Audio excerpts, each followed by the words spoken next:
Zapisni yoqdim. Assalomu alaykum. Hammalaringizni bugungi darsga kelganlaringizni nima deydi? Darsda sizlarni ko'rganimda xursandman.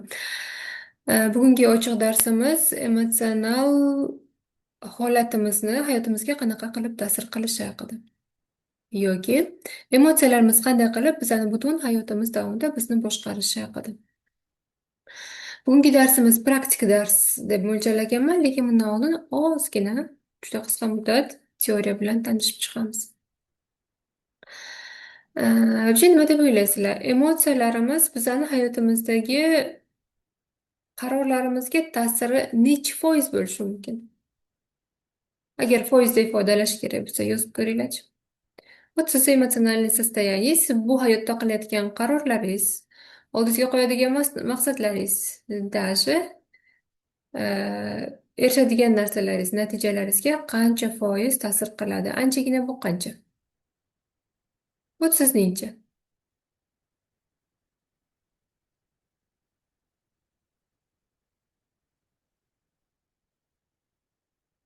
Foizga yozib ko'ringlar. 60-70%. 90%. 80. 20'sida nima ta'sir qiladi? 90%. Вот уже hammalaringiz чувствовать qilganlaringizda bu juda katta foizni tashkil qiladi. Biza maktabdan boshlab hamma narsaga o'qitilamiz-u, lekin nima uchundir o'zimizni his qilishimiz, o'zimizni emotsiyamiz, o'zimizni hissiyotlarimiz nimani anglatadi, nima haqida gapiradi, ular bilan nima qilish kerak, nima qilib to'g'ri namoyon qilish kerak, buni umuman hech kim hech qayerda o'rgatmaydi. Va agar buni polida qaraydigan bo'lsak, qanaqa ko'rinadi? Xuddiki har bitta odam qaysi emotsiyani his qiladi? His qilgan emotsiyasiga qayrilib ham qaramaydi va shu emotsiyasiga reaksiyasi paydo bo'ladi. Va bu reaksiya jamiyatda u qanaqa tarbiya qilinganiga bog'liq. Masalan, unda agressiya hosil bo'ldi. Agressiya bu yomon, namoyon qilish man etilgan va unga nisbatan reaksiyasi paydo bo'ladi. O'ziga nisbatan neprinятиеda qabul qilmaslik bu holatini, shu agressiyasini tezroq ko'mish ko'rsatmaslik, ichkariga yopishida masalan. Yoki shu agressiyani ichkariga yopib turib, lekin kuchi yetmaganda kimgadir boshqa kishiga slivat qilish, ya'ni kuchsizroq bo'lgan odamga slivat qilish. Xuddiki bir kalavani uchiga hech kimning ishi yo'q. Oxiri bilan ishlashga harakat qilishimiz. Вот prям eng uchidagi bu uchida boshlangan uchi bilan hech kimning ishi yo'q va hozirgi состояниeni nimadir qilish bilan o'rabsiz. Agressiya bo'ldimi sizda, xafa bo'lyapsizmi, грустнami sizga, yoki nima deymiz yana? Har xil состояниеda nima bo'layotgani, nimadan boshlangani, nima uchun bunaqa bo'layotgani, men nima his qilayotganim degan narsani umuman xayolimizga ham keltirmaymiz. Shunchaki biz mana shu состояниemiz bizga diskomfort bo'lgani uchun shu состояниеdan Alaykum salom. Shu состояниеdan chiqib ketish uchun nimadir действиялар qilamiz. Xuddiki hammamiz agar tashqaridan qarab ko'rsa zombiga o'xshaymizda. Emotsiya, чувствоlar bo'ldi. Biz uni nimadir qilish bilan o'rabmiz. Вот xamir qordingiz u toshib chiqdi. Uni ustini yopib berkitish bilan o'rasiz. Uni vaqti kelgani yoki uni pishirish kerakligi bu haqida o'ylab ham ko'rmaymiz. Shuning uchun bizda emotsional intellekt har doim ham yaxshi rivojlanmaydi. Va buni natijasida biz katta inson kabi hayotda yashay olmaymiz. Yosh bolada. Agar siz ozmuncha bo'lsa ham o'zingizni emotsional intellektingizga ega bo'lsangiz, atrofdagi odamlarni kuzatib turib, nimaga bu o'zini yosh boladay tutadi deb o'ylaysiz. Ayniqsa ozgina psixologiyani tushunishni boshlaganingizdan keyin tushunasiz nimaga bu bunaqa qilayotganini. Tak ungacha yoki bu narsa hayotimizda bo'lmasa, biz hatto man nima his qilyapman, qaysi emotsiyadaman degan savolni o'zimizga berishni o'ylab ham ko'rmaymiz. Emotsional intellektimiz bizada past ekanligi как будто bizaga xalaqit bermaydi. Nimaga? Chunki tashqaridan bo'ladigan voqea hodisalarni natijasida biz nimadir his qilamiz va hissiyotlarimizni sababchisi sifatida tashqi omillarni ko'ramiz. Va shu hissiyotlarni his qilgan paytimizda yana ichkariga qaramasdan ulardan qutulish, ularni bostirish, ularni yana nimadir qilish, yashirish niyatida tashqariga qaratilgan xatti-harakatlarni amalga oshiramiz. Lekin qachonki biz bu hissiyotlarni o'zimiz bilan o'zimiz qolganimizda, o'zimiz bilan yuzlashganimizda his qilishni boshlasak, ana unda uni nima qilishni, qayerga berkitishni, nima bo'layotganini tushunmay boshlaymiz va shu nuqtadan boshlab biz izlanishni boshlaymiz, nimaga bunaqa bo'lyapti deb.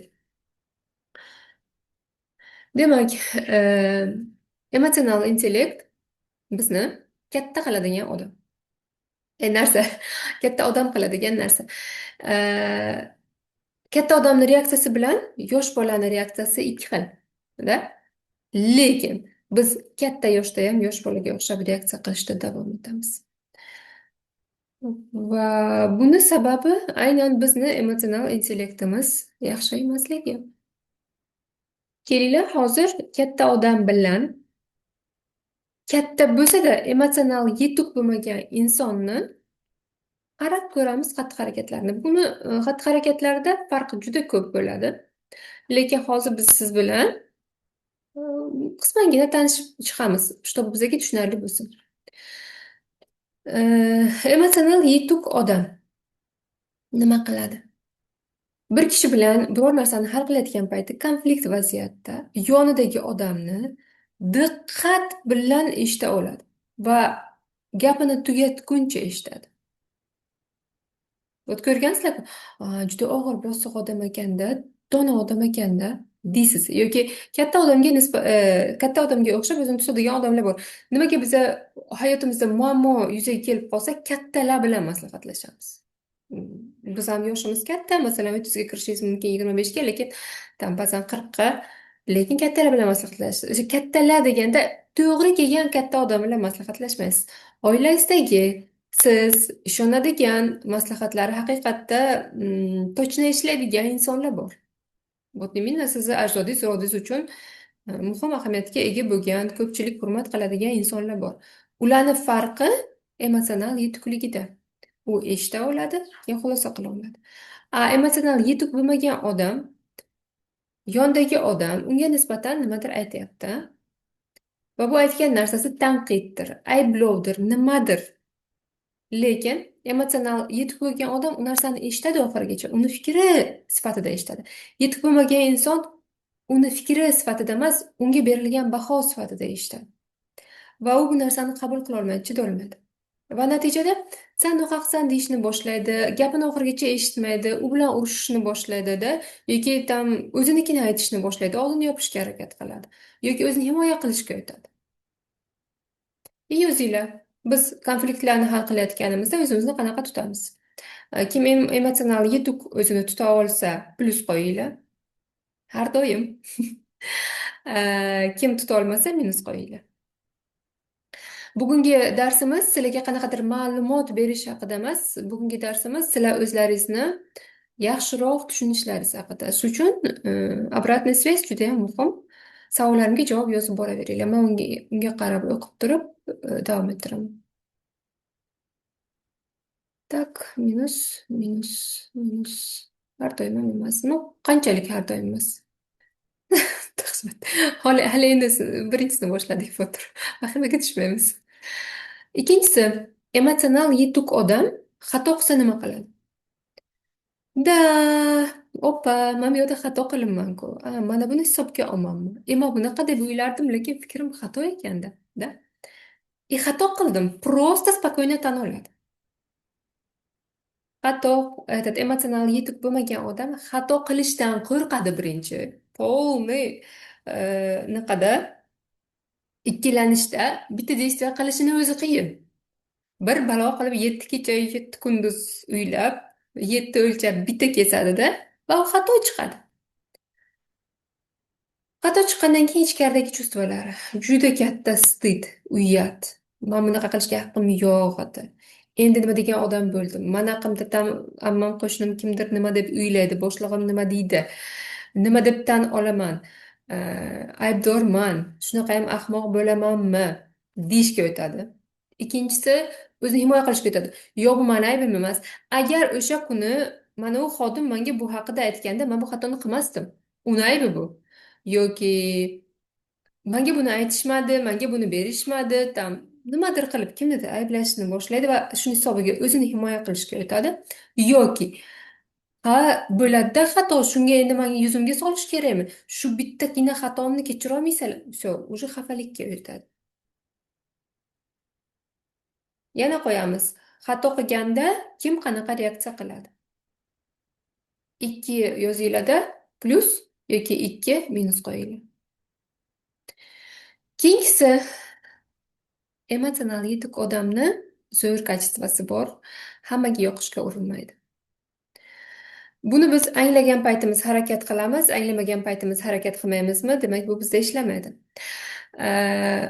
U odam kimdir unga qanaqadir baho bersa, u tushunadi, что uni boshqa kishi har qanaqasiga baho berishi mumkin. Uni o'zini fikrlashi, uni o'zini состояниесidan qarab turib, yoki даже если действительно u uchun u yomon, boshqa inson uchun yoki o'zi uchun foydali yoki yaxshi bo'lishi mumkinligini tushunadi. Unda unaqa tsel yo'q. Mana shunaqa kiyinib borishim kerakki, hammaga yoqsin. Mana shunaqa chiroyli nutq so'zlashim kerakki, hammani ko'nglini oladi. Mana shunaqa bo'layki, mana shunaqa zo'r kelin bo'layki, mana shunaqa zo'r xotin bo'layki, shunaqa zo'r ona bo'layki, yo'q unaqa narsa. U svobodniy. Emotsional yetuk bo'lmagan odam kimgadir yoqmaganidan chuqur qayg'uga tushadi, tashvishlanadi. Kimgadir yoqmaganini hatto sezmaydi ham. Vdrug, voy, mana shu ko'ylaging yarashmabdi-da desa, o'sha kecha вот qanaqadir yig'ilishda o'zini noqulay his qilib o'tadi. Hatto u bittagina insonni ko'rinishi edi, ko'rishi edi, fikrlashi edi. Qolganlar bu fikrda emasligi mumkin. Umuman o'zini noqulay his qilaveradi.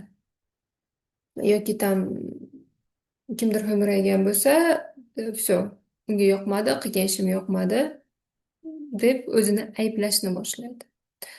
Так, uchinchisida boshqalar berayotgan bahoga, boshqalar qilayotgan siz haqizdagi xulosaga siz qanchalik bog'langansiz yozinglar. Oldinlari baqir-chaqir qilardim, oxirgi 3 yilda oxirigacha eshitaman, keyin gapiraman.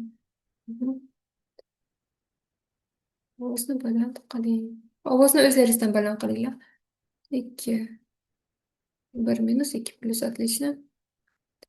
Xato qilganimni hozir tan olaman. Вот bu juda ham katta облегчение beradi. Xato qilganingizni tan olish sizni javobgarlikdan qutqarmaydi. Da, u xatoingizni tuzatishga harakat qilasiz. Zato aybdorlikda qolib, dalash harakat qila olmaydigan holatda qolmaysiz.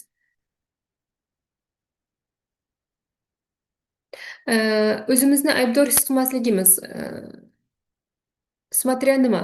Qilgan ishimizda rostdan aybdor bo'lsak ham o'zimizni aybdor his qilmaslikka harakat qilmasligimiz kerak. Agar bu намеренно bilib qilinmagan xato, inson qilishi mumkin bo'lgan xatolik bo'lsa, da aybdor his qilish kerak emas. Lekin bilib turib qilingan xatolar bo'lsa, u yerda da aybdorlikni his qilish va uni to'g'rilashga harakat qilish kerak.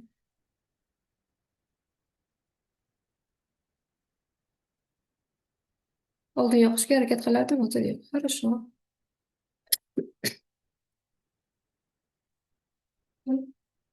Дальше. Tashqi omillar ichki holatini o'zgartirmaydi. Mana bu juda muhim belgi va mana shu состояние uchun ham emotsional yetuklik juda kerakli deb o'ylayman.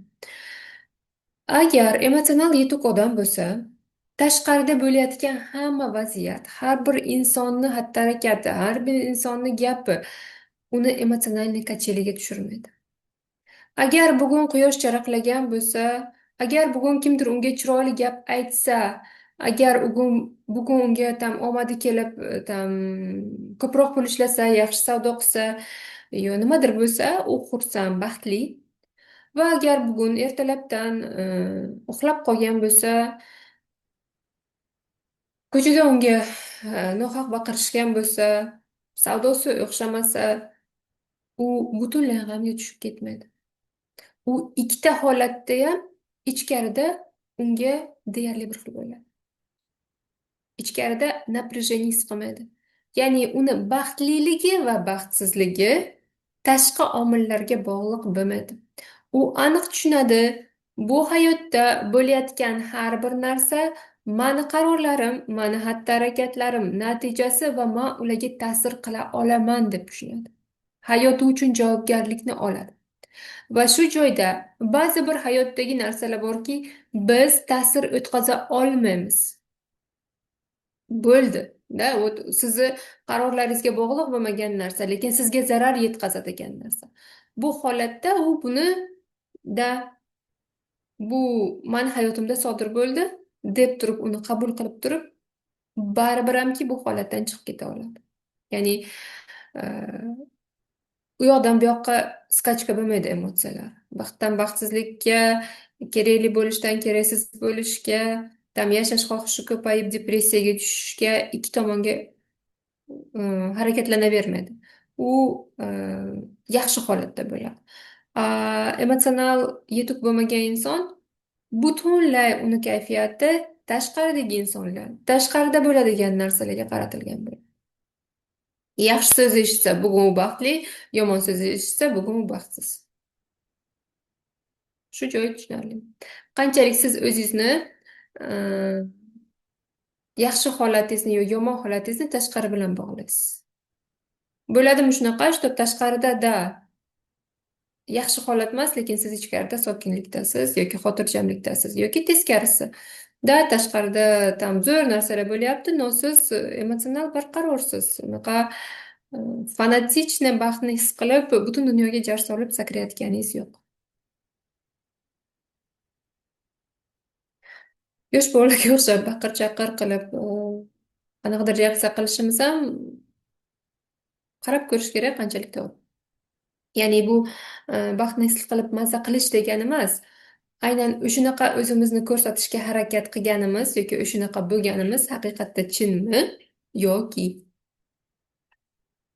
boshqalar uchun, boshqalarning ko'zi uchun yoki sistemani qanaqadir nima deydi, trendlari uchun qarab ko'rish kerak. Так, kimda bu etap qanaqa? Yozinglar. Xislatlar ustida ishlashim kerak. Yoqishga harakat avtomatda. Buni tan olish ham nima deydi, mardlik. Boshqalarning gapi qiziq emas, o'zim xohlagandek kiyinaman, ranglarga mos kelmasa ham, udobniy bo'lsa bo'ldi. Birishsa ham.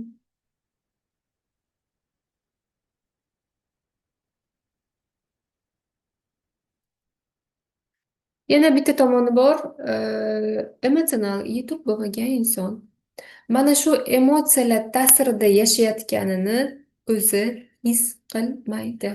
Chunki u o'sha emotsiyani ichida bo'ladi va u o'zini shunaqa deb o'ylaydi, o'zini shu bilan identifikatsiya qiladi. Realni farqiga bormaydi. Shuning uchun bu juda ham uzoq kuzatuvlar natijasida sizda bu ko'riladi. Ba'zan men bunaqa emasman degan joyimda men ham o'zimda bu narsalarni ko'raman, chunki miyamiz shunaqa tuzilgan. Keyingisi, hislaringizni eshitadi, ongli qarorlar qiladi. O'zini hislarini eshitadi, taniydi, farqiga boradi, nima bo'layotganini biladi va natijada ongli qaror qiladi. Emotsional yetib bo'lmagan odam bir narsa bo'lganda vag'i qildim, bir narsa bo'ldi, bunaqa qilib qo'ydim deb turib keyin afsuslanadi. Bu emotsional yetuk emasligimizni belgisi hisoblanadi. Endi emotsional intellekt nima degani o'zi? Bu bizni o'zimizni shaxsiy emotsiyalarimizni tushunib bilishimiz, uni farqiga borishimiz, uni anglashimiz, shu bilan birga atrofdagi insonlarni ham emotsiyalarini tushunib bilib anglashimiz. To'g'ri, adekvat baho berishimiz bo'layotgan narsaga, emotsiyalarimizga va ularni boshqara olishimiz. Ya'ni ularni ichiga kirib ketib o'yinga tushmasdan uni nima bo'layotgani, qayerdan kelayotganiga qaray olishimiz hisoblanadi. Masalan, siz xavotir his qilyapsiz. U nimaga paydo bo'ldi? Qayerdan bo'layotganini tushunib, uni sabablarini bartaraf qilish bu. Bu katta odamning ishi. Siz xavotirlanganingizni sabablarini bartaraf qilish. Emotsional intellektni yaxshi rivojlanmagan inson yoki yetuk bo'lmagan inson yoki yosh bolada yashaydigan inson xavotir oldimi, mana shu xavotir unga diskomfortni, nima bo'ldi, qayerdan keldi degan narsa xayoliga ham kelmaydi. Xavotir oldi, endi mana shu narsadan qutulishni harakatini qiladi. O'sha xavotir borligini yashirish uchun harakat qiladi. Yo'q, men unaqa emasman degan qarorlarni qiladi yoki mana shu xavotirdan uni himoya qiladigan harakatlarni qilishni boshlaydi. Unga garantiya kerak bo'ladi va garantiya sifatida xayoliga kelgan narsani qilishni boshlaydi. Hatto u xavotiriga umuman daxli yo'q bo'lsa. Buni misol tariqasida tushuntirib beradigan bo'lsak, xayolimga kelgan narsa pul o'g'irlanish vaziyati bo'ldi. Darsdan oldin tezgina tayyorladim. Любой vaziyatga qarab ko'ringlar o'zlaringiznikiga. Mana birinchisi qaranglar. Inson pulini o'g'irlashdan xavotirda. U bir davlatdan ikkinchi davlatga yoki bir shahardan ikkinchi shaharga mashinada yoki avtobusda yo'lga chiqdi va yo'lda bu o'g'irlab qo'yishdan juda qo'rqadi. Endi emotsional yetuk odam o'g'irlanishdan xavotirlanyaptimi? Ras qaraydi, nimaga men xavotir olyapman, nima bo'lyapti men bilan, nima his qilyapman hozir. U bilan ilgari bu narsa sodir bo'lgani yoki kim bilandir sodir bo'lgani, bu takrorlanishi mumkin bo'lishi, shundan qo'rqayotgan bo'lishini u tushunadi. Va xuddi shu narsa takrorlanmasligi uchun ehtiyot choralarini adekvat qila oladi va xotirjamlikka o'tgan holda yo'lida davom etadi. Ikkinchi bir inson xavotir boshlandi. U o'ylamaydi, qayerdan xavotir olaman, nimaga xavotir olyapman demaydi. Prosta xavotirning ichiga kiradi, hop, kirdi. Endi nima qilsam mana shu bo'lmaydi. Birinchi qayerga qo'yishni o'ylaydi. 10 marta joyini almashtiradi. To sumkasiga qo'yadi, to bagajiga qo'yadi, to kiyimiga qo'yadi, to ichki cho'ntagiga, to tashqi cho'ntagiga вот shunaqa. Rosa o'yladi. Bir balo qilib qayergadir joylashtirdi. Endi yo'lda ketyapti, yo'lda avtobus to'xtadi, ham ovqatlanishga kirdi, bu ovqatlanishga kirmadi. Chunki tam biror kishi o'g'irlasachi, hozir hamma tushsa, oxirgi tushishi mumkin. Lekin birinchi kirish kerak, avtobusga kerak bo'lsa, shofyordan birinchi kirish kerak. Полностью kontrolda, trevogada. Keyin ko'ziga hamma og'ir bo'lib ko'rinishni boshlaydi. Raz ketayotgan payti cho'ntagini qarasa, cho'ntagida pul yo'q. Endi o'g'irlandi deb o'ylaydi, keling militsiya chaqiradi yoki eslab ko'radi qayerga qo'ygan. Umuman esida yo'q. Hamma joyini titishni boshlaydi, sumkalarni tushirishni boshlaydi, titishni boshlaydi, panika qilishni boshlaydi, stressda bo'ladi. Va bu stress uni yomon ahvolga solgani uchun xulosa sifatida bo'ldi, men endi bundan keyin pul bilan yo'lga chiqmayman deydi.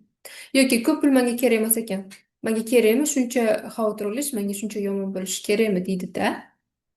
Mana shu kerak bo'lsa, ko'p pulni o'zidan voz kechib yuboradi. Misol tushunarli bo'ldimi?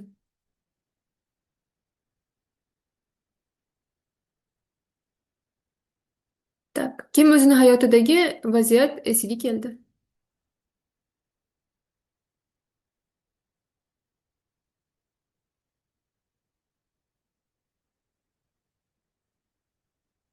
Uydan chiqmay qoldim, bahslashib ketaman.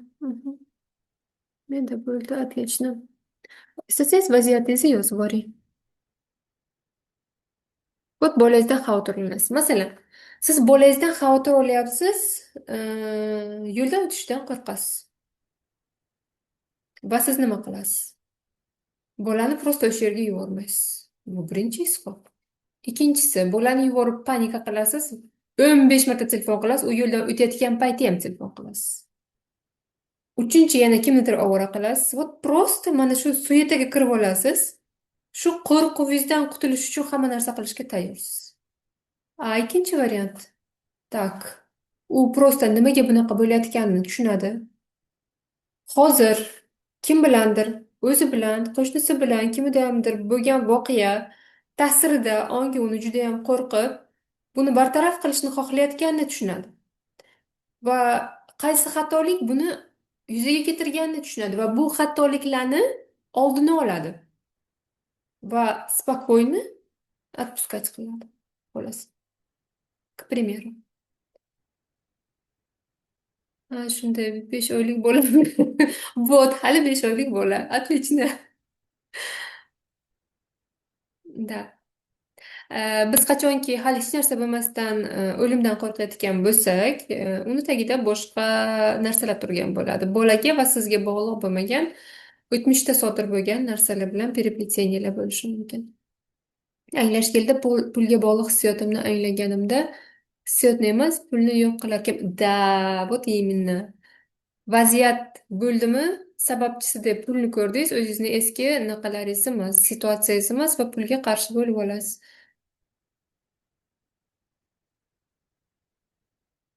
Manda bo'lgan, to'yga borganda o'g'irlatgansiz. Хорошо, o'shandan keyin hozir qanaqasiz?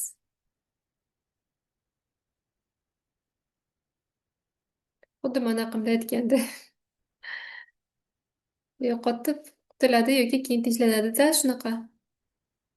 Ongosti uni hamma bidalarini, hamma problemalarini sababchisi deb ko'radi. Bugun shunaqa holat bo'ldi manda. Bolalarni sirkka olib borgandim.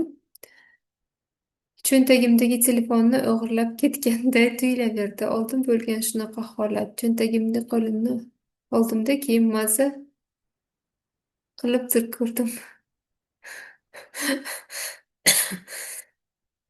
Xavotirlanib shu holatni hayotimizga tortib olamizmi shunda?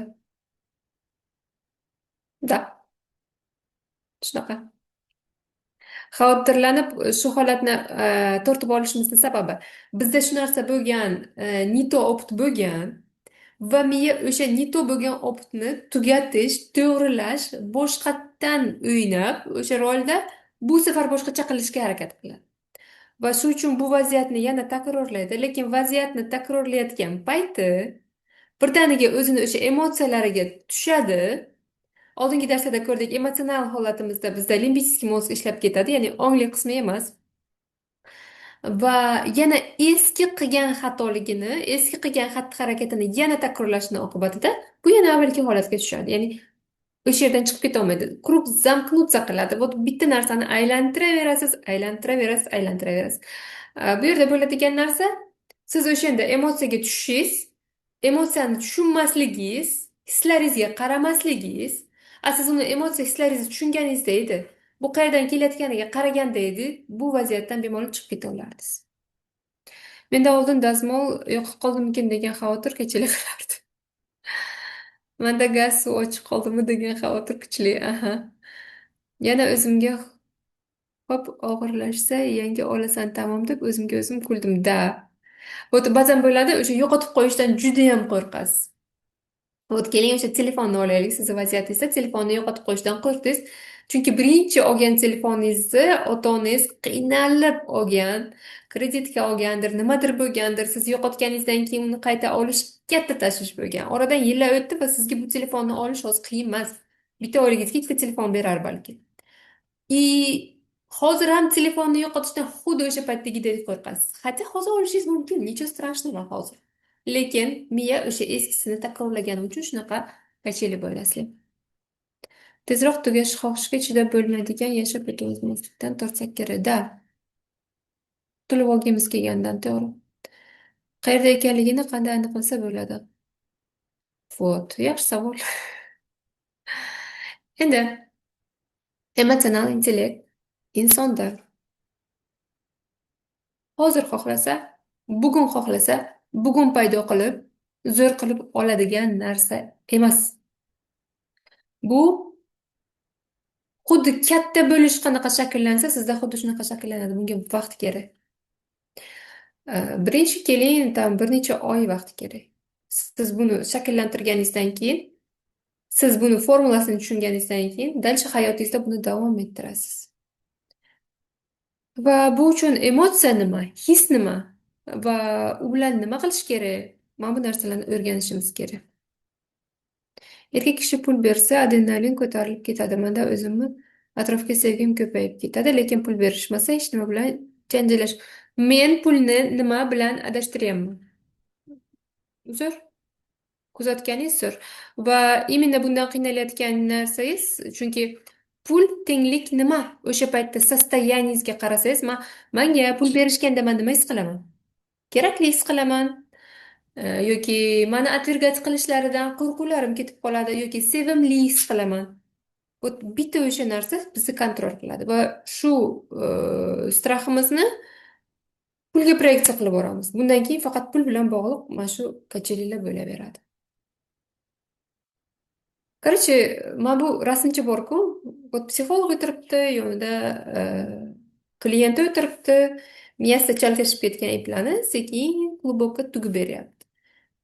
Bu oddiycha ko'ringan bilan, hamma ko'rgan rasm odatiy bo'lgani bilan u yerda вообще ko'p narsa bor. Biz realni hayotda mana shunaqa chalkashib ketgan narsa bilan yashaymiz. Oyingiz bilan bo'lgan narsani eringizga proyeksiya qilasiz. Otangiz bilan bo'lgan narsani tam qaynotangizga proyeksiya qilasiz. O'zingiz ichingizdagi emotsiyani to'g'irlash uchun birovni ayblaysiz. Hammasi chalkash. Осознанность nol. Avtopilot. Atak emotsional intellekt rivojlanganida sizda shunaqangi klassniy состояние bo'ladiki, sizni ichki holatingizni tashqaridan insonlar, situatsiyalar boshqara olmaydi. Sizni baxtliligingiz, baxtsizligingiz, xursandligingiz, xafaligingiz, там любой состояниеңiz hech kim bilan bog'liq bo'lmaydi. Va siz emotsiyalar his qilasiz. Siz o'sha qayg'uni his qilishingiz mumkin. Siz o'sha agressiyani his qilishingiz mumkin. Lekin bu agressiya, qayg'u ko'pincha siz bilan sodir bo'ladigan narsalardan emas. Masalan, ko'chada mm, ko'rib qoldingiz bitta mushukni oyog'ini sindirib qo'yishibdi. Izdevаться qilishgan. Va o'sha paytda siz og'riq his qilasiz. Insonlarning shunaqa ekanligidan yoki boshqa narsa ekanligidan siz unga yordam berishga harakat qilasiz va uni yechimlarini qilishga harakat qilasiz. Bu emotsional zrelый odamni чувстволari haqida. Emotsional nezrелый odam любой чувстволari tashqarida bo'ladigan odamlar va situatsiyalar bilan bog'liq. Har xil misollar kelyapti. Hamma uchun universallarni aytishga harakat qilaman. Masalan, так, telefonim o'chib qolibdi. Все нормально, Telegramdagilar hammasiga ko'rinyaptimi? Nimaga o'chib qolibdi bilmayman. Shu kunlarda rosa juftimga norozilik ko'tarilgan, kuchaygan. Вот. Aslida mani siyotim emas, uni rad etayotgan ekanman. Отлично. И вот emotsional zrelый bo'lganingizda siz bilan sodir bo'lgan narsalar sizni hayotingizni полный kontrol qilmaydi. Masalan, sizni mana hozir yozilgan misolni aytaylik. Erim har doim deylik, ko'p narsalar olib kelardi, har doim ovqatlar olib kelardi, tayyor yoki sovg'alar qilardi, yo har juma sovg'a berardi menga. Bu safar qilmadi. Bu safar qilmadi bo'lgan joyda ikkita isbot bor. Emotsional zrelый odam. Bu menga bugun nimadir sovg'a qilmadi degan narsaga zatsiklivatsiya qilmaydi. Хотя o'sha narsani ko'rsa ham uni задевать qilmaydi. Bunga normalni qaraydi. Uni sostoyaniysidir, esidan chiqargandir, boshqadir. Lekin bu bo'lgan narsa mani yomonligim, mani xatoyim, mani keraksizligim, mani degan narsaga daxli yo'q. U ni sostoyaniysi deb qaraydi. Emotsional nezrелый ayol. Ha, mani esidan chiqardi. Ha, men u uchun muhim emasman. Ha, demak meni yaxshi ko'rmaydi. Ha, demak kimnidir topib olgan. Просто emotsiya paydo bo'ladi. Orqasidan uni hissiyotlari paydo bo'ladi. Va endi o'sha strah, o'sha negativ hissiyotdan turib u harakat qilishni boshlaydi. Telefon qiladi-da, urishadi. Yoki u qo'rqishni boshladimi? Voy, birortasini topib olsa-chi. Bugun hamma ishini qo'yib, salonga boradi, chiroyli bo'ladi, ko'nglini olishga harakat qiladi erini, lej bu ketib qolmasin. bugun kuni bilan qilgan ishingiz, qarorlaringiz bittagina mana shu emotsiyangizni sezmaganingiz va o'shani orqasidan tushib qolgan qo'rquvingizni orqasida ketdi. Va u bugun bilan tugamaydi. Siz dal shu hayotingizni qolgan qismini shu qo'rquv bilan, shu bilan yashab o'tishingiz mumkin. Tushunarli? Demak, emotsional zrelый inson va emotsional zrelый bo'lmagan insonni farqini ko'rdik. Va hozir yozamiz. Man o'zimda emotsional zrelostni ko'rdim. Man o'zimda emotsional yetuklikni rivojlantirishim kerakligini ko'rdim. Yozib boringlar, iltimos.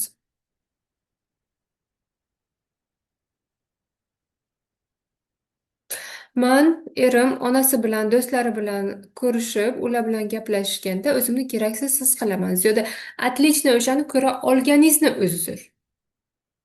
Уже klassni. Man nima his qilayotganimni bilyapman. Qaysi situatsiyada his qilayotganimni bilyapman. Endi bundan faqat chiqishni o'rgansak yetarli bo'ladi. Odamlar, chestno aytaman, o'shani shunga bog'liq ekanligini ham ko'rmadi. Realni ko'rmadi. Просто mana shunda yashab o'taveradi. Qorin. Tak, pul himoya menga. Erim menga nima qilasan pulni deb so'raydi. Nima qilishimni? Ishsiz bo'lmasin, yonimda tursin deyveraman. Odam tushunmay hayronman. Yonimda pulim bo'lsa, xotirjam his qilaman o'zimni. Pulim bo'lmasa, xuddi haq. Вот. Pul menga demak xotirjamlikni beryapti. Dal qarashim kerak. Qachon men bu ahvolga tushganman? Nima bo'lyapti o'zi? Pulim bo'lmasa nima bo'lishidan qo'rqaman. Pulim bo'lmasa, ko'chaga umuman chiqmasligimni sezdim yaqinda. Nima bo'luvdi? Ko'chaga pulsiz qolganingizda. Rivojlanishni ko'rdim. Rivojlantirish kerakligini ko'rdim o'zimda. Отлично. Men o'zimni emotsional yetuklikni rivojlantirishim kerakligini ko'rdim. Отлично. Tak, rivojlantirish kerakligini ko'rdim. Emotsional yetuklik ustidan ishlashim kerakligini ko'rdim. Emotsional yetuklikni rivojlanishini ko'rdim. Nima uchun yozinglar dedim.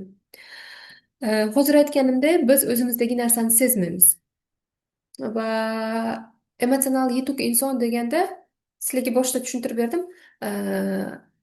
Hayotlaringizda kimdir borda, ajdodlaringizning ichida shunaqa odam borki, borasiz, gapirasiz, gapingizni полностью eshitadi. O'zingizni ayblamaydi, vaziyatingizga savollar beradi va oxirida nima yechim qilishingizni aytib bera oladi. U ajdodingizda bo'lmasa, ishxonangizda bordir yoki o'rtog'ingizdir. Вот оно emotsional yetuk inson. Va biz emotsional yetuk bo'lmaganimizda ham biz o'zimizni hamma narsani to'g'ri qila olamiz deb baholaymiz va aytganimda emotsiyani ichida bo'lganimiz uchun все okey ko'rinadi. Va qanchalik biz o'zimizni to'g'ri baho bera olamiz degan maqsadda so'radim. Mana shu aytib bergan insonimni portreti oldingizga kelsin, ko'z oldingizga kelsin va mana shunaqamanmi deb qarab ko'ring. Bu yoshga bog'liq emas. Ba'zan 30 yoshli emotsional yetuk insonlar bor. Ba'zan 70 yoshli emotsional yetuk bo'lmagan insonlar. Menda qaytanga erimdan minnatdorchilik ko'payapti. Erim menga bo'lgan e'tiborni ko'proq his qilyapman.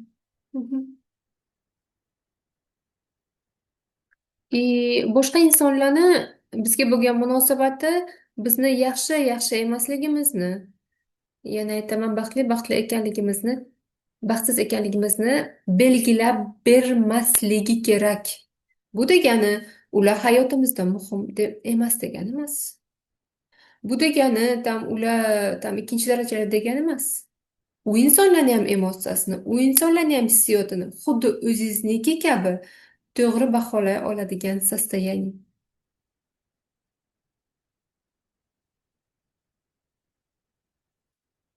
Hozir birgalikda praktika bajaramiz.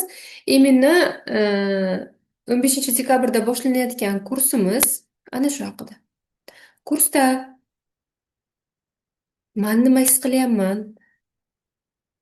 Hissiyotimni tagida turgan emotsiya nima? Ya'ni hissiyot o'zidan boshlanmaydi. Emotsiyadan keyin boshlanadi. Emotsiya nima? Hissiyot nima? Farqiga boramiz. Ya'ni o'zimizni o'rganamiz. U tanamizda qanaqa ko'rinyapti? U vashi qayerdan keldi? Va nimaga hozir Bu nima deydi? Bunaqamda hayotimni bu etapida shunaqa silna namoyon bo'lyapti. Va nima qilsam, man unga yem bo'lmayman. Nima qilsam, man uni aytganini qilib, shoshilinch noto'g'ri qarorlar qilayman. Hozir aytganimdek, masalan, erimni yo'qotishdan qo'rqaman degan qo'rquvga kirdi. His qilishni boshladi. Undan oldin emotsiyasi bor edi. Va aynan mana shu yo'qotishdan qo'rqqani uchun erini hamma qilganini kechiradi, hamma tazyiqlariga chidab yashaydi. Bu degani eridan ajrashib ketsin degani emas. Bu degani san o'zingga qara nima bo'lyapti degani. Ichkarida nima bo'lyapti? Давай ichkarida разберемся. Ichkariga разбираться qilganimizda tashqaridan xohlang xohlamang hamma narsa o'zgaradi. Va buni tasdiqlaydigan odamlar oramizda ko'p bo'lsa kerak. Ichkaridagi soстояниeni o'zgartirishimiz bilan tashqari o'zgarishiga nechi foiz ishonasizlar? Yozinglar. Men 100% ishonaman. Aytishlaringiz mumkinki, tashqaridagi vaziyatlar bor, o'zgartirib bo'lmaydi deb. O'shanda nima bo'ladi? Tashqaridagi vaziyat, отлично qizlar, 100% yozayotganlar. Rahmat, birgamiz. Так. Tashqaridagi vaziyatni, ichkarini o'zgartirsak ham tashqaridan vaziyat o'zgarmasa, unda nima bo'ladi? Bu nima haqida? Tak, Telegram sizlarni eshitaman. O'qiyman.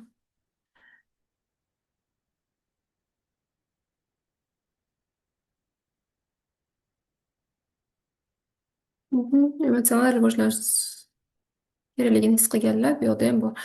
Но действительно emotsional intellektni rivojlantirishga motivatsiya berish qiyin.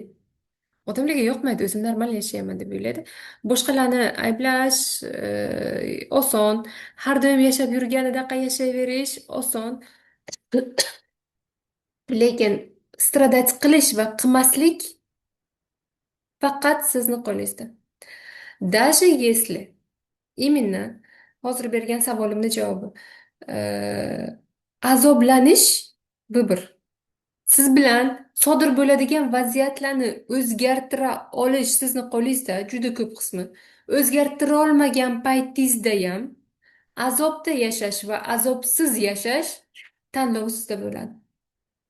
Har doim bo'ladi. Emotsional zrelый odam azoblanib yashashni tanlamaydi.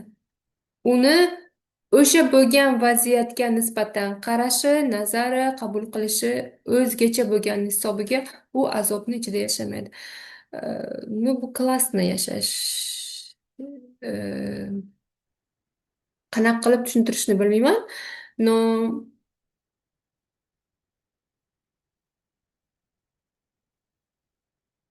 hamma narsaga judayam garmonichni reaksiya qila olasiz. Siz xohlagan mashinani olib berishdi va siz bunga ровно reaksiya qila olasiz, ровно дышать qila olasiz. Siz judayam istagan narsangiz bo'lmay qoldi. Buni ham ровно qabul qila oladigan soстояниеga kelasiz. Bu естественный o'zingiz bo'lib yashash. Haqiqiy o'zingiz bo'lib yashash. Emotsiyalarni ichida emas, tam sotsiumni ta'sirida emas, matritsani ichida emas yoki robotga o'xshab tam avtopilotda emas, реально o'zingiz bo'lib yashashingiz. O'zligingizni yo'qotmasdan yashashingiz.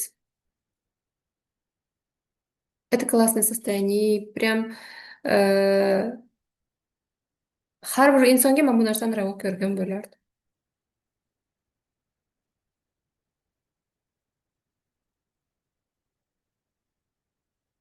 Uni tashida yana qandaydir hissiyotlar qolib ketgan bo'ladi, to'g'ri xulosa chiqarish uchun. Da,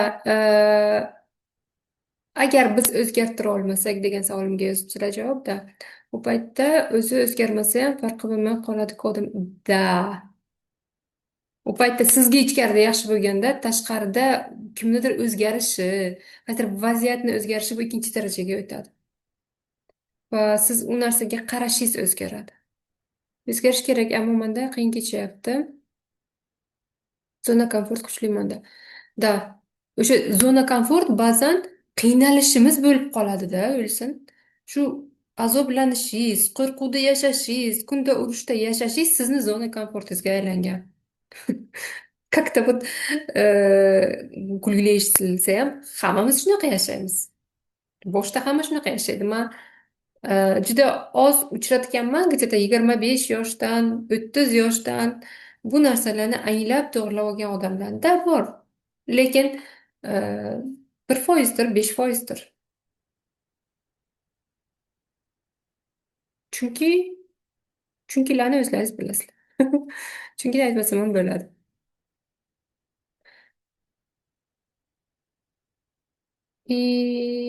Eng birinchi boshlanadigan narsa emotsiya, hissiyot, keyin qilgan qarorlarimiz, keyin uni последствиялari, keyin yana u последствиясidan, natijasidan bizani his qiladigan hislarimiz dalishib ketdi. Bu ongsiz zanjirdan chiqib ketishni birdan bir yo'li har bitta emotsiyangizni, har bitta hissiyotingizni o'zingizniki nima ekanligini, sizga nimani aytayotganini, nimani eslatayotganini bilib разбираться qilib, uni ta'siridan chiqish va uni o'zingizni foydangizga ishlatish. Даже u sizni resursingiz bo'lib foydangizga ishlashi mumkin. Bu degani hali yana nimalarnidir o'zgartirish kerak, nimani o'zgartirishni bilsak albatta.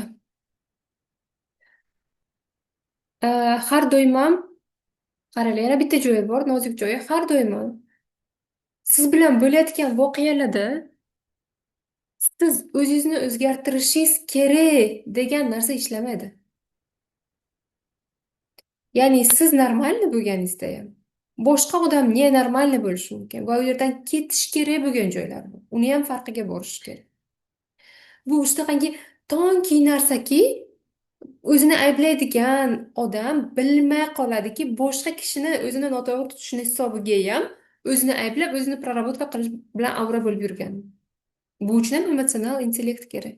Nima bo'lyapti siz bilan tushunib, farqiga borib ajrata olishingiz kerak. Ya'ni qaysidir joyda siz o'zgarishingiz kerak emas, siz endi действие qilishingiz kerak bo'ladi. Siz balki tam chegarangizni qo'yishingiz kerak bo'ladi. Ya'ni o'zgarish kerak deganda, agar biz ichkarida nimadir noto'g'ri narsalarimiz bor, uni to'g'irlash kerak, tam yomonmiz, yaxshi bo'lishimiz kerak degan ma'noda aytilganda demoqchiman.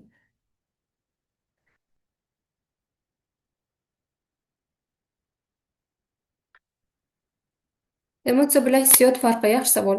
Kursda buni juda ham chuqur o'tamiz. Farqlashimiz kerak. Ko'pincha даже biz rostdan ham farqiga bormaymiz. Masalan, men o'qimaguncha buni farqiga bormaganman. Men o'zimni emotsiyam bilan hissiyotni farqiga bormaganman, kuzatmaganman. Buni farqlash kerak, chunki bunaqada biz odammiz va bizni strukturamiz, biza nimadan tashkil topganmiz, nima biza bilan bo'lyapti, qiziqmasdan yashaganmiz 40 yil, 50 yil, 30 yil. Lekin ketolmasa-chi, nima ketolmasa, Zarina? To'lig'iroq yozing, javob beraman. Hozir birgalikda endi praktika bajaramiz. Hamma daftarini, ruchkasini, tayyorlab qo'ygan figurkasini olsin.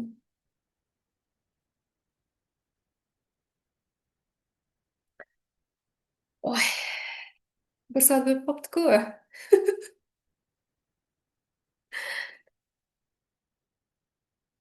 Hozir mani uspokoить qilinglar. Mani eshitadiganlar. 2 soatli, 1 soatli efirni eshitish sizlarga naskолько комфортно. Odamni miyani qabul qilishi bor. Dars bekorga 40 minut emas. Lekin men o'ylaymanki, mani auditoriyam normalni qabul qiladi 2 soatli narsani deb. O'rganib ham ketgandir. Chunki bugungi darsni 40 minutga mo'ljallagandim. Darslarni qisqa qilayotganimni sababi tam sizlarga komfortni bo'lishi bo'ldi-da, shuning uchun 3 ta dars qildim. No, baribir darslarimiz katta bo'lyapti. Yozinglar, sizlarga bu darsni, uzoq muddatli darsni eshitish qanchalik komfortni.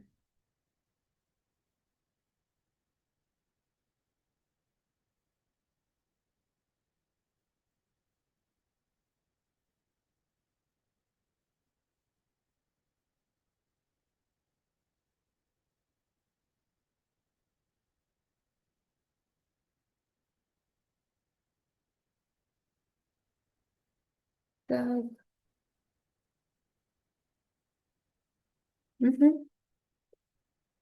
Хорошо.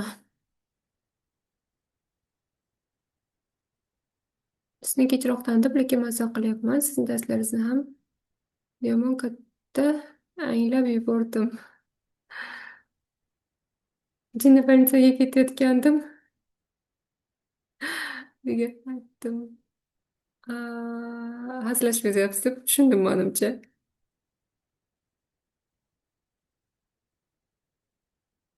Mm, tushundim. Tushundim. Psixikamizga bu narsalarni ko'tarish qiyin bo'lib qoladi ba'zan. Hayotingizda hamma narsa oson, tez hal bo'lishini tilab qolaman. Siz bilanmiz, sizga yaxshi qaraymiz. Bu har bittamiz bilan sodir bo'lishi mumkin bo'lgan narsa. И o'qiyman deb yozibsiz, xursandman. Bilinglar, bu hayotda hech kim sizni o'zingizdan boshqa hech kim sizni hech narsadan qutqarolmaydi. Puli bilan ham, yoningizda turishi bilan ham, suyanchiq bo'lishi bilan ham, vaziyatlardan olib chiqishi bilan ham, любой narsasi bilan sizni qutqarolmaydi. Ichki holatingizni to'g'irlash faqat sizni qo'lingizda. Da, tashqaridagilarni qo'llab-quvvatlashi hammasi muhim. Lekin o'zimiz hayotimiz uchun javobgarlik, o'zimizni buyimimizdaligini полный, 100% tushunmagunimizcha hammasi befoyda. Barcha yoqdim, xursandman. O'sha yangi yil haqida reels qilmoqchi edim, shuning uchun bugun archani chiqardik. Emotsional yetuklikka chiqishga qiziqib, vaqtga qaramabman. Men ham xuddi sizlardaqaman. Darsga kirgan paytim berilib dars o'taman. Plan qilmagan narsalarimni ham aytishni boshlayman. Menga komfortni, menga yaxshi o'zimni auditoriyam bilan. Ayniqsa обратный связь bo'lganda, любой там nima deydi, ko'ngilxushlik qilishni, diskotekaga borishni, da shunga o'xshagan narsani mani hayotimda darslar egallaydi. Menga yaxshi. Shuning uchun ba'zan vaqtga ahamiyat bermayman va uzayib ketadi. No, insonlar bir xil insonlar bir-birini topadi. Shuning uchun o'ylaymanki, sizlarga ham bu komfortnidir. Uxlay olmasam, YouTube'dagi darslaringizni qo'yib yotaman, uxlab qolaman. Yaxshi. Men u yerda больной problemalarni aytsam, anavi siz uxlaysizda. Vaqt o'tganini sezmay qolamiz. Xursandman. Kerak bo'lganda eshitaveramiz. Mhm. Sizlar ham maza qilamiz. Хорошо. Так. И вот oxirgi объявлением 15-da kelinglar. Emotsiyalarni o'rganamiz, hissiyotlarni o'rganamiz, ular bilan ishlashni o'rganamiz. Butun kursda maqsad mustaqil ravishda siz o'zingiz bilan ishlay olishingiz, o'sha narsalardan chiqib keta olishingiz, hayotingizda вот этот emotsional yetuk bo'lib, xotirjamlik holatini qo'lga kiritishingiz, emotsional beqarorlikdan, kachelidan chiqib, adekvatniy женщина, adekvatniy мужчина bo'lishlaringiz. Shu uchun eng asosiy narsa praktikaga qaratilgan. Рабочий texnikalar bo'ladi, kurator bo'ladi, praktika bajarasizlar, qanaqa qilib bajarishni o'rganasizlar, bir-birlaringiz bilan ishlaysizlar. Дальше o'zingiz bilan ishlay oladigan holatga kelasizlar. Давайте endi daftarimizni oldik. Так, вообще молодец. O'zimnikini oldim. Hozir bir sekund ozgina uzoqroqda qoldiribman. O'zimni naqamni. Sizlarga ko'rsatadigan albomimni. Bir sekund.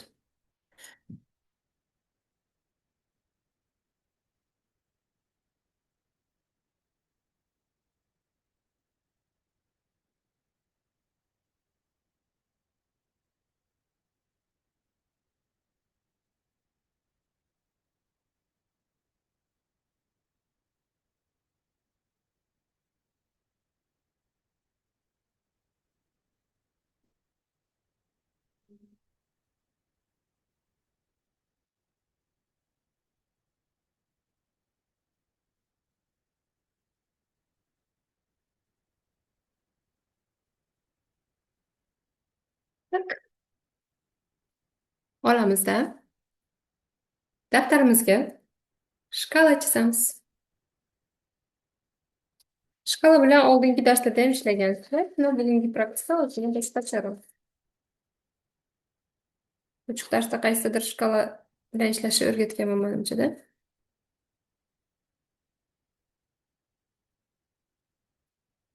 To'g'ri shkala chizamiz. Tak, Telegramni yo'qmanmi?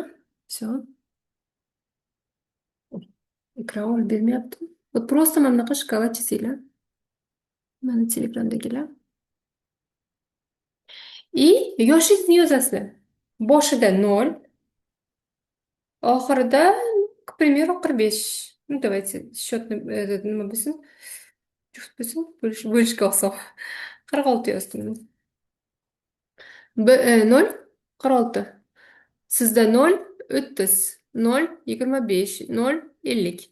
Yozamiz. Так, Telegram sizlar uchun.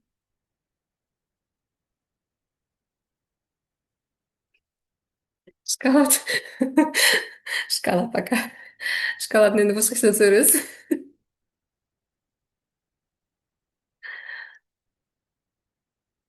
Bo'p, Toshkentga borganimda ko'rishsak shkolat olib beraman.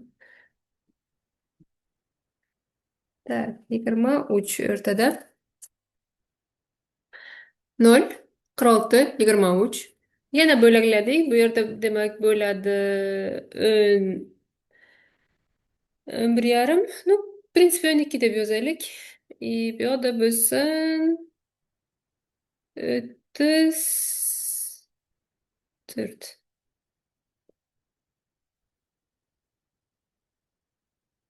И 12gacha 12ta shkala qo'yib chiqinglar. Ну, примерно.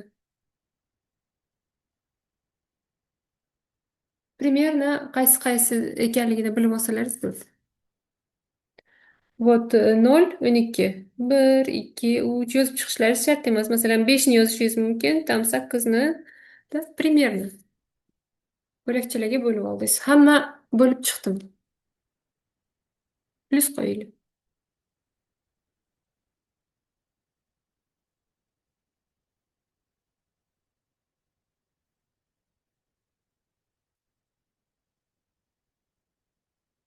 Mhm. Hamma bo'ldi. Telegramdagilar sizlarchi? Mhm. Отлично.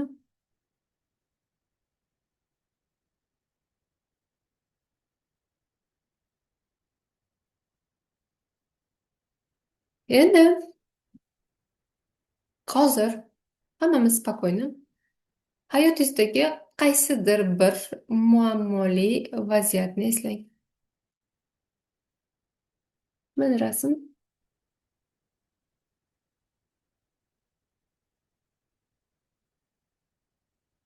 Просто yoshingizni shkalaga bo'lib chiqasiz, muhira.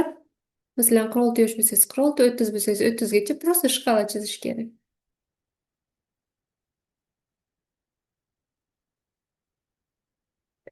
Telegramga ham uyliman, понятно deb.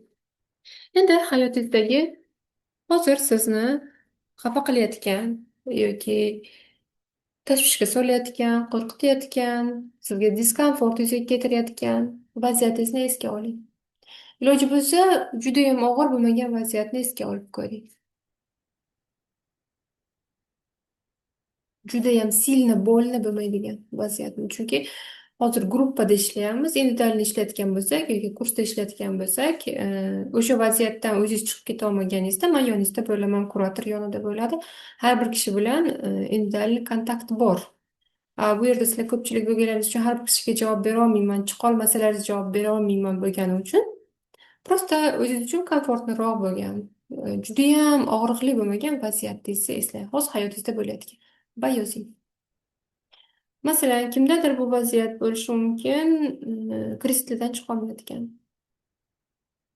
Kimdadir bu bo'lishi mumkin, atrofdagilar uni mensimasligi. Kimdadir bo'lishi mumkin, puli yo'qligi uchun boshqalarning oldida o'zini korporativkada o'zini униженный his qilishdan qo'rqib borgisi kelmayotgani bayramdan oldin. Kimdir bolasiga eng qimmatbaho kiyim olib bera olmayotganidan og'riyotgan bo'lishi mumkin. Va vaziyatlaringizni yozing. Imkoniyati bo'lsa. Ilgari ham aytib o'tganman, vaziyatlarni yozganimiz nimasi yaxshi? Biz hozir ishlayotgan paytda har doim polida ish bo'ladi. Biz vaziyatlarimizni yozganimizda sizga o'xshagan insonlar, sizni осуждать qilmaydigan, sizni ayblamaydigan, sizga yaxshi qaray oladigan, siz bilan hamohang bo'lgan insonlar siz bilan birga. Va siz buni yozganingizda ko'rinmas holatda bo'lsa ham qo'llab-quvvatlanish va sizni holatingiz yomon emas degan состояниеni чувствовать qilishni boshlaysiz. Va bu sizga resurs bera oladi. Agar tekshirib ko'rsangiz yoki solishtirib ko'rsangiz, balkim har xil treninglarda qatnasharsiz, balkim har doim har xil psixologlarning efirlarida qatnasharsiz. Hech ahamiyat bergan bo'lsangiz, qaysidir joyda yozgingiz keladi, qaysidir joyda yozgingiz kelmaydi. Ya'ni sizga komfortni, sizga ishonchli, sizga nima deydi, поддержка bera oladigan polani his qilasiz. Agar o'zingizni hozir xavfsiz his qila oladigan bo'lsangiz, bemalol qo'rqmasdan, даже xayolingizga ham kelmaydi ba'zan. Oy, mani kimdir осуждать qiladi deb o'ylamaysiz. Chunki polani чувствовать qilasiz, hozir qanaqa odamlarning ichida ekanligingizni. Shunga qarab yozing. Boshqa odamlarning yaxshi qarashi sizlarga yaxshi resurs bo'la oladi. Sizga smelost beradi, sizga mana shu narsani решать qilish mumkinligiga ishonch beradi. Balki buni sezarsiz, balki sezmassiz, lekin bu shunaqa ishlaydi. Hozirgi og'riqda aytganda, hozirgi yoki sal oldinroq как бы sizga tinchlik bermayotgan, ko'p eslayotgan vaziyatingiz, любой vaziyatni eslaylar. Pul muammosi, sitsillikda ishlayman, qarzga chiqqandan aytganingizda tadbirkorlarga borolmayman. Kiyim va pul yo'qligidan. Tadbirlarga, uzr. Tadbirlarga borolmayman, kiyim va pul yo'qligidan, отлично. Komfortdan chiqolmayapman. Komfort siz uchun nima? Erimni ishlamayotgani. Хорошо. Yozaveringlar, ismlaringizni o'qimayman.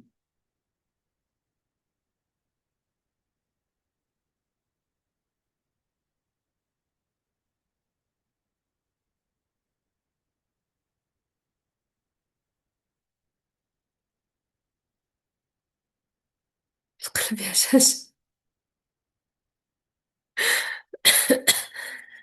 Хорошо.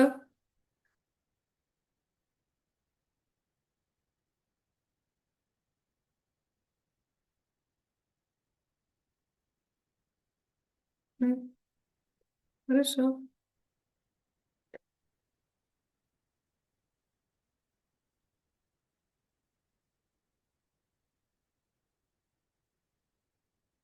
Endi qarang, ko'p narsa yozilganlar bor, bittasini oling. Katta pullarga qurbon bo'lish. Bittaginasini olinglar, bo'ldi. Все, hamma o'zini vaziyatini oldi, esladi, yozdi, xayolida ko'rdi. Endi ikkinchi qiladigan qadamimiz.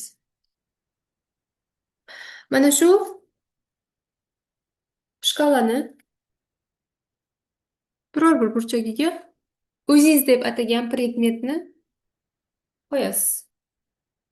O'zingiz uchun predmet tayyorlay degandim. Kimda ruchka bor, kimda ruchkani qopqog'i bor, kimdir prosta qog'ozcha qo'ymoqchi, kimdir stakanini, kimdir olmasini, farqi yo'q. Любой bitta predmetni man deb belgilaysizlar. Bu muhim. Bu bo'la. Bu siz.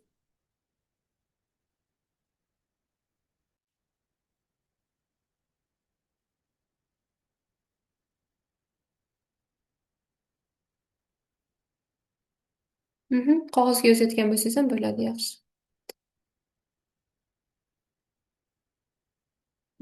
Vaziyatlaringizni o'qidim, qizlar. Rahmat, ishonib yozganlaringiz uchun. Так, endi o'zingizni mana shu polada qayerda qo'ygingiz kelsa, o'sha yerga joylashtirasiz. Вот bu yerda, вот bu yerda, вот bu burchagida. Любой ixtiyoriy joyda. O'zingizni joylashtiring.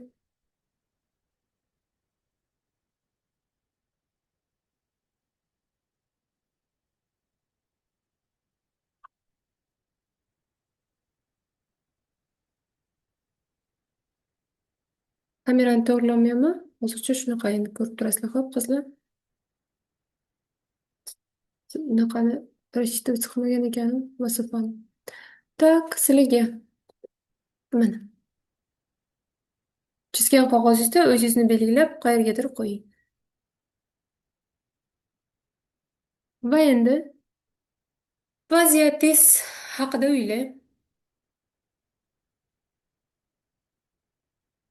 Bo'ladi, bo'ladi, muhrim. Hozirgi yoshimni ustiga qo'yganman, yozganmida bo'ladi.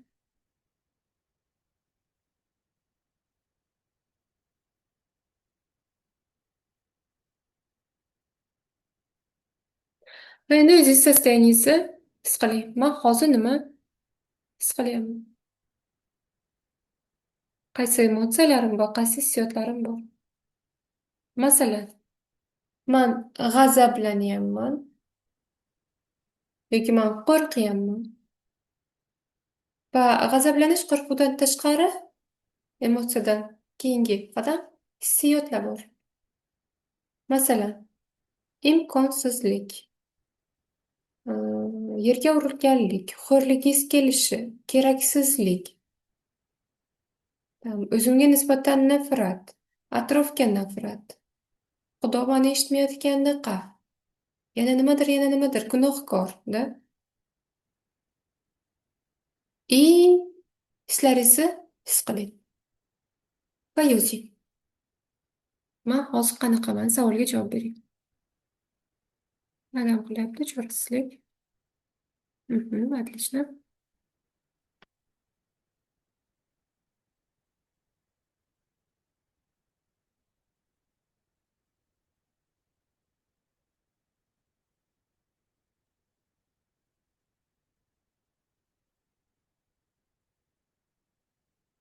Tinchlik uddalaysan, xotirjam bo'l degan ovoz.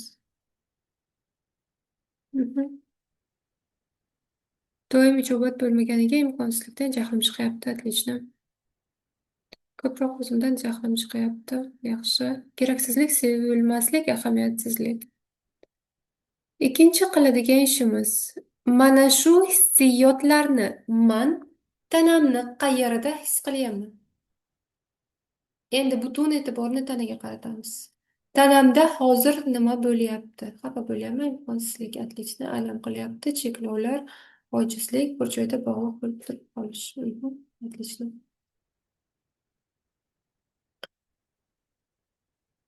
Endi qalbimda, yuragimni oldida.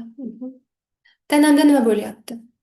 O'ng qo'lim sovqotyapti, chap oyog'im tomiri tortyapti, tomog'im bo'g'ilyapti, yuragim tez uryapti, yuragim joyidan chiqib ketayotgandaqa bo'lyapti, boshim og'riyapti, oshqozonimda, отлично,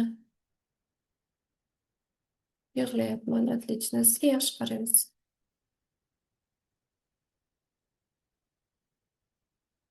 Nafas olishim qiyinlashyapti, хорошо.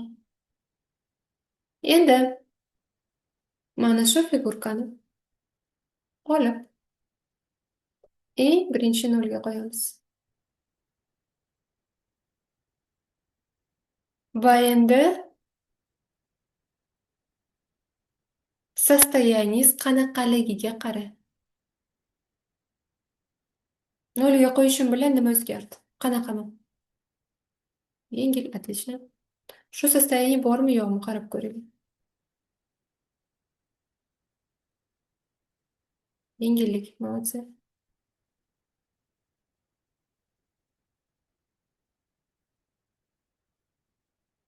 Seskanish, yo'q. Lobar, yengillik bo'lmasa, o'rniga nima bor? Qarab ko'ring. Ya'ni shu balki u yerda ham og'ir sostoяние bordir, lekin hozirgi sostoяние qanaqa o'zgardi? Saqlanib qoldimi? Hozir ham bormi? Bo'lishi ham mumkin-da. Hali ham bor kimdadir, отлично. Hali ham borlar uchun boshqacha javob bo'ladi. Saqlanib qoldi, отлично. Va saqlanib qolganda u nima bo'ldi? Xuddi shunaqa kuchaydi, pasaydi. Qarab ko'ringlar. Yelkamda yuk bor, o'zgarmadi. Hissiyotlar o'zgarmagan bo'lishi ham normalni va o'zgarmaganda Nisbatan qanaqa o'zgardi? Ya'ni kuchaydimi, pasaydimi? Pasaydi. Mhm. Dars boshlandimi? Zulfiya dars tugayapti.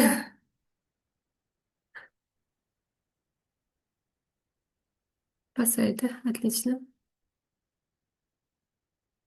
Просто qanchalik kuchaydi, pasaydi o'zi uchun bilish muhim. Hozir javobini aytganda tushunarli bo'ladi. Tomoq qismida qoldi tiqilgani. Mhm. Kuchaydi. Bu yerda bolalik, xursandchilik, g'ammonda yetilish hissi. Отлично. Udalyать bo'lgandek, lekin qayerdadir bordek. Отлично. Oshqozondagi kuyish yo'qoldi, tomoqdagi bo'g'ilish bor. Xuddi kimdir og'zimni qoplab qo'ygandek. Отлично. И Mohinur savolingiz bitta edimi, ikkita edimi, ikkita qism edimi? Qarab ko'ring. Qo'rquv paydo bo'ldi yana. Отлично. Demak, девочки, dars qiladigan ishimiz. Shu shkaladan prosta hissiyotingiz bilan figurkani qimirlatib oldinga olib boraverasiz. Va hissiyotingizni kuzatasiz. Qayerdadir proval, qayerdadir u kuchayib ketadi. Qayerdadir yana takrorlanishi mumkin. Va вообще oxirigacha kelganingizda balki 2 marta, balki 5 marta takrorlanar, balki 1 martadir. Va uni intensivligini kuzatasiz. U baland bo'lgan, u judayam yarki bo'lgan va birinchi marta bo'lgan joyini topasiz. Va nolda saqlanib qolgan kuchayganlarni bu yog'ini qilmasa ham bo'ladi. Baribir qilib ko'ringlar, ularning javobi boshqacha. Ularning javobi bu prям nol. Da, undan bu yog'ida qarab chiqsa ham yana chiqadi. Faqat kuchaydimi, pasaydimi, unchalik ahamiyati yo'q. Qaysi yoshlarda bo'lganini prosta o'ziga belgilasin. Masalan, 3 yoshingizda sal bor, 5 yoshingizda сильно выраженный. Так, 17da bor. O, tam 24, 25, 27 hammasida bor. Дальше bu yoqda yo'q, yana bor. Bo'lishi mumkin. Da. 5-6da kuchli, отлично. Juda kuchli, вот. Prям sezasizlar xuddi shunaqa. Kuchli degan joylaringiz bo'ladi. Mana shu hozir his qilgan состояниеларingiz qayerdadir shunaqa выраженный, intensivniy, baland, tam konsentratsiyasi yuqori his qilishni boshlaysizlar. O'zim xohlamasdan o'tdim shkalada majburlagandek-da, chunki bu yerda bo'l bor, olgan vaziyatingizda Laylo. O'sha og'riqdan miya himoya qilishni boshlagan payti yur ketaylik boshlanadi. Qaramaymiz, qilmaymiz. Bizga kerak emas, his qilmaymiz. Chunki bizga bo'lni bo'ladi. Bu bo'ldan himoyalanish va bu normalna. Bu tam sog'lom miya xuddi shunaqa reaksiya qiladi. Tinchlik bilan keldim hozirgi yoshimga. O'zimni yoshimga oson yetib keldim. Savolim 2 qism ekanda. O'sha savolingiz bitta qismi o'sha yoshga tegishli, ikkinchi qismini qidirib ko'ring, qayerga tegishli. Yashashdan qo'rquv bo'lgan og'riq kuchaydi.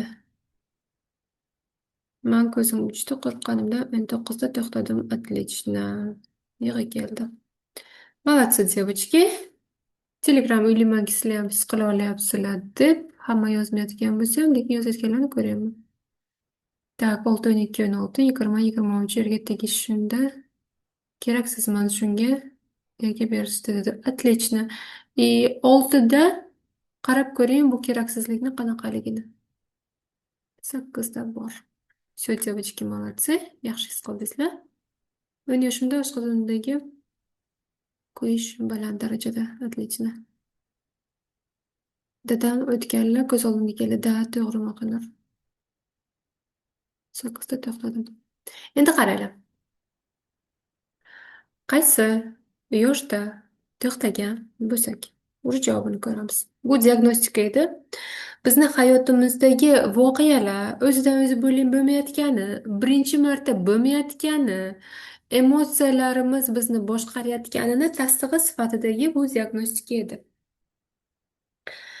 Bu nima degani?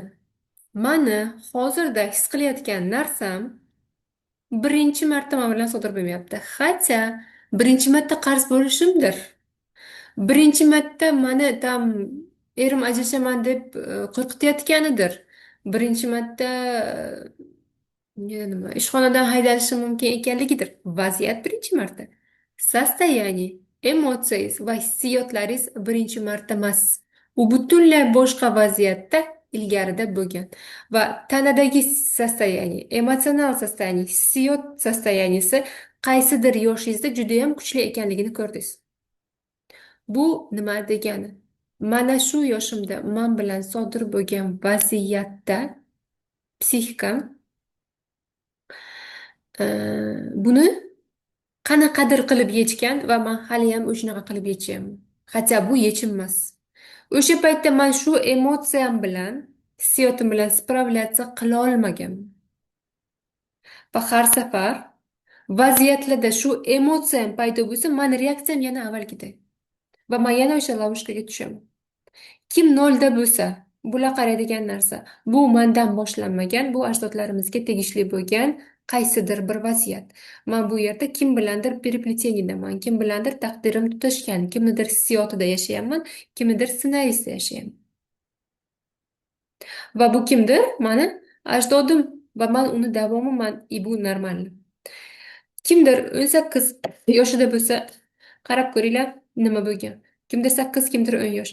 O'sha yoshingizni eslang, o'sha состояниеңizda turib, 3 yoshda bo'lsa ham mayli. Munira, 3 yoshda bo'lganingizda balki siz voqeani eslamassiz, lekin situatsiyani, hissiyotni eslaysiz. Hissiyotni eslaganingizda voqeani baribir qanaqadir ko'rishni boshlaysiz. Xuddiki bir hozir degan kartina paydo bo'ladi. Qarab ko'ring. Xuddiki bir hozir kimdir o'tib qolganday.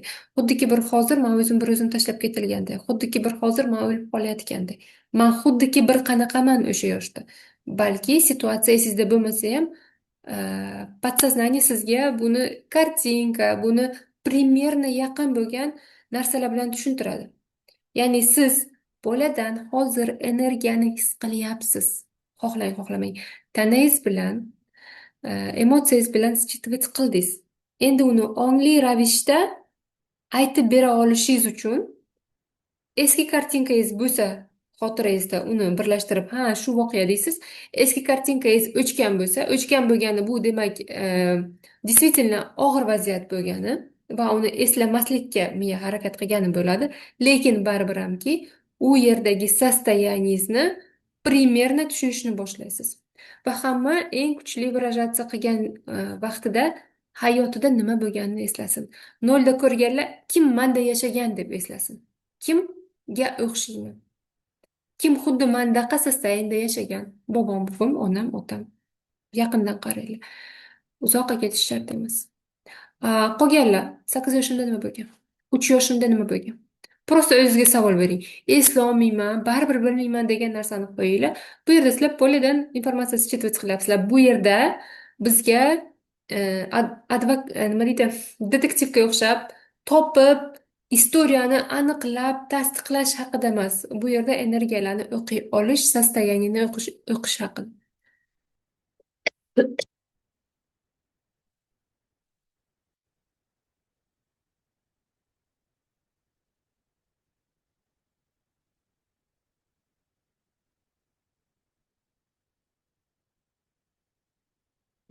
Go'yoki birdan tabiiy ofat bo'lganday, zilzila bo'lganday. Va ong xuddi shunaqa deb eslab qolishi, shunaqa deb tushuntirayotgan bo'lishi mumkin. No, bu bo'lishi mumkin, например, bola bilan bo'lgan avariya. Bu bo'lishi mumkin, tam qayerdadir yiqilish. Bu любой vaziyat bo'lishi mumkin. Yana chuqurroq his qilishga harakat qiling. Va men u yerda qanaqaman? 2,5 yoshimda birinchi singlim, 4-5 yoshimda ikkinchi singlim tug'ilgan. Men sizni tushunaman.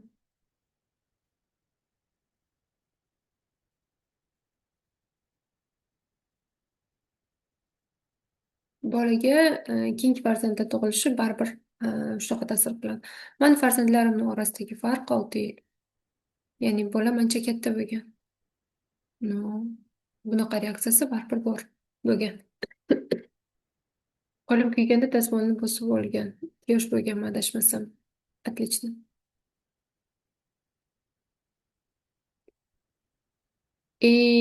Bu sizlarga ko'rsatadigan narsa shuki, biz mana qarang. Lobar, hozir savolingiz nima edi yozing. O'sha savol bilan bu dazmolda sizni qo'lingizni bosib olib qo'yganingizdagi narsani bog'liqligini chувствовать qilishingiz kerak.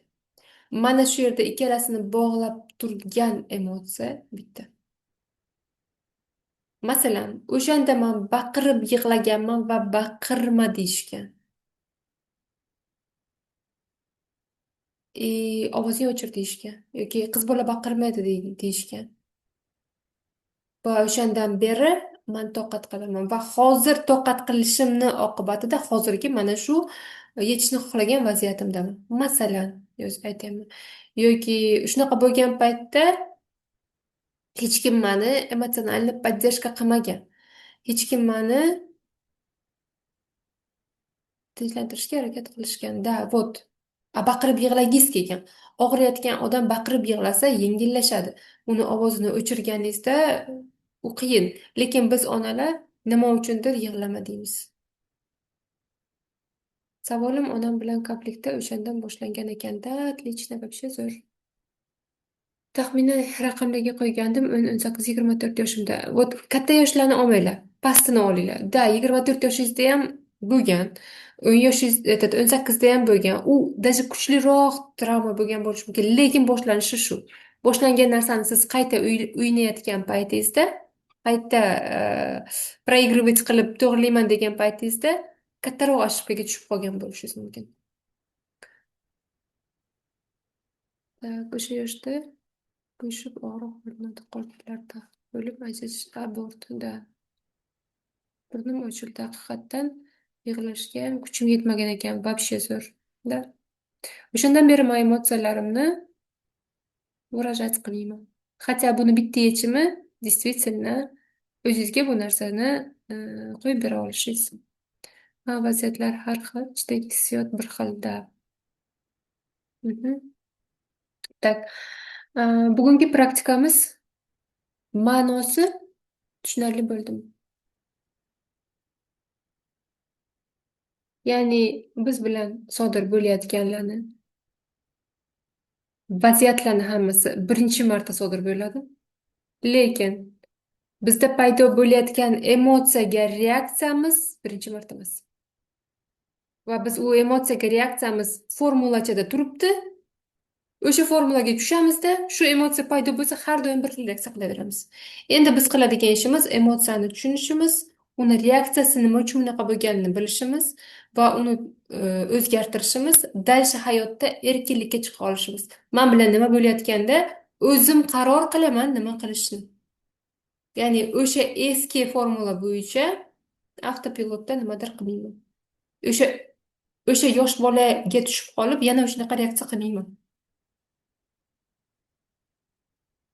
Degan narsaga kelish uchun kerak bu.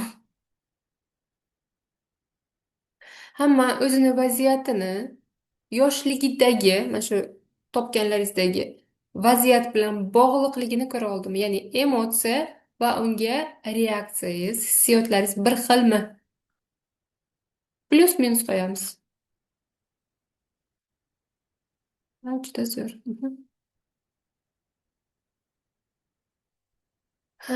Sizni tushunaman. Emotsiyamni tan olmayman, даже borligini ko'rsatish chunki бесполезно-da. Вот именно chunki бесполезно bizda qolgan. No, biz kurs davomida o'rganganlarimizni natijasida keladiganingiz aynan shu holatda, Laylo. Da, бесполезно odamlar uchun. Endi o'zim uchun bu muhim, важно va bu полезно, menga полезно. Men o'zim поддержать qila olaman degan состояниеga kela olish. Ya'ni o'zimni har qanaqa состояниемni o'zim ko'tara olaman, o'zim выдержать qila olaman. Pluslarni ko'rdim. Kim ko'rolmadi, minus qo'ysin. Тоже нормально. Kimdir birinchi marta qatnashayotgan bo'lishi, rasmofkani unchalik ham tushunmayotgan bo'lishi mumkin. Ayriliq.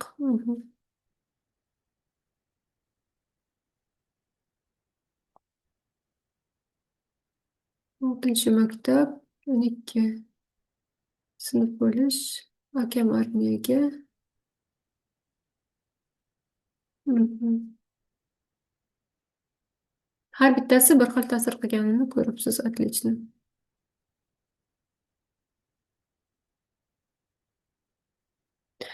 Va xulosa sifatida aytmoqchi bo'lganlarim. Vaziyatni ko'rdim. Qorong'u uyda yolg'iz qolib qo'rqib yig'lagan ekanman. Keyin onam kelib tinchlantirgan ekanlar. Mhm.